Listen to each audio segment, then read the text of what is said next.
বিজয়নগরে শিক্ষকদের প্রশিক্ষণ কর্মশালা অনুষ্ঠিত।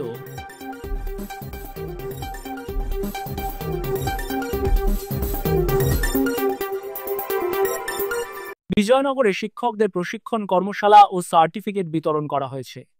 শনিবার সকালে উপজেলার ইসলামপুর শফিকুল ইসলাম কলেজে বিজয়নগর কিন্ডারগার্টেন ফোরামের আয়োজনে শিক্ষকদের দিনব্যাপী এই প্রশিক্ষণ কর্মশালা অনুষ্ঠিত হয়।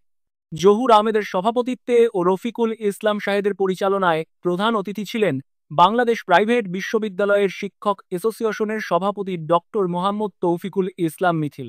বিশেষ অতিথি ছিলেন উপজেলা দুর্নীতি প্রতিরোধ কমিটির সভাপতি অধ্যক্ষ হাফেজ মোহাম্মদ শফিকুর রহমান, ইউনিসেফের সাবেক প্রোগ্রাম অফিসার এ কামরুল আলম চৌধুরী, মাধবপুর কলেজের সাবেক অধ্যক্ষ পঙ্কজ কুমার রায়, প্রেস ক্লাবের সাধারণ সম্পাদক জিয়াদুল হক বাবু, রেজাউল হক রোজি, আব্দুস সাত্তার, ট্রেইনার মাহমুদুর রহমান, রনি, আব্দুর রৌফ, বর্ণমালা স্কুলের প্রতিষ্ঠাতা কামরুল ইসলাম প্রমুখ।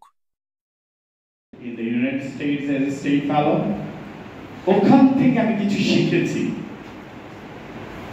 আমি জেনেছি maybe that is different from our place.